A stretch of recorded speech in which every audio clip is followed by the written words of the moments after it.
Prostitute ने अपनी skirt कमर तक उठाई और अपना बायां हाथ आगे बढ़ाया, लेकिन उसे सिर्फ एक बिल दिया। गंगू की आंखों में आंसू आ गए और उसने बिल को अपने हाथ से जला दिया। उसकी असली पवित्रता और मासूमियत राख के साथ गायब हो गई। तब से रानी ने पावर में अपनी बढ़त शुरू कर दी।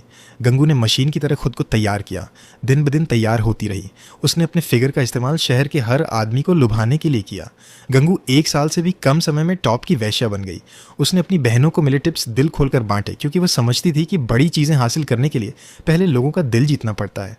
इसी समय थिया आई और लड़कियों से काम पर जाने के लिए कहा। गंगू ने अपना बैग कंधे पर लटकाया और सबके सामने एक दिन की छुट्टी मांगते हुए आगे बढ़ी। वे कोई परपेचुअल मोशन मशीन नहीं थी, उन्हें भी रुककर आराम करने की ज़रूरत थी। हंसते हुए गंगू ने अपनी बहनों को भी बाहर धकेल दिया, लेकिन थिया के मन में गुस्सा था। एक अनजान कस्टमर के आने से उसे बदला लेने का मौका मिला। थिया ने सोते हुए गंगू को जगाया और उसे कस्टमर्स को सर्विस देने का ऑर्डर दिया। गंगू हमेशा की तरह रूटीन के साथ आगे बढ़ने के लिए तैयार हो गया, लेकिन जैसे ही उस आदमी ने बैंक नोट निकाले, उसने एक बच्चा मारने वाली पिस्तौल भी नीचे रख दी। उस आदमी को एक अजीब शौक था, उसे जवान लड़कियों के साथ गलत काम करने में मज़ा आता था। गंगू की चीख से कंपाउंड में मौजूद औरतें जाग गईं। थिया ने दरवाज़ा खटखटाने का नाटक किया, फिर मुड़कर दूसरों को जाने का ऑर्डर दिया। वह आदमी पूरी तरह से पागल हो गया था और गंगू को पीट पीट कर बेहोश कर दिया, फिर रुका। गंगू की दाहिनी आंख लाल थी, उसका चेहरा खून और जख्मों से भरा था। उसके पूरे शरीर पर 100 से ज़्यादा टांके लगे थे। गंगू ने अपना काला घूंघट फाड़ दिया, जिससे उसके कंधे से कूल्हे तक एक निशान दिखाई दिया। लीडर ने फ़ोन रख दिया, क्योंकि निशान उसके एक आदमी का था। इसलिए उसने गंगू से कहा कि वह जो भी मुआवजा चाहे मांग ले।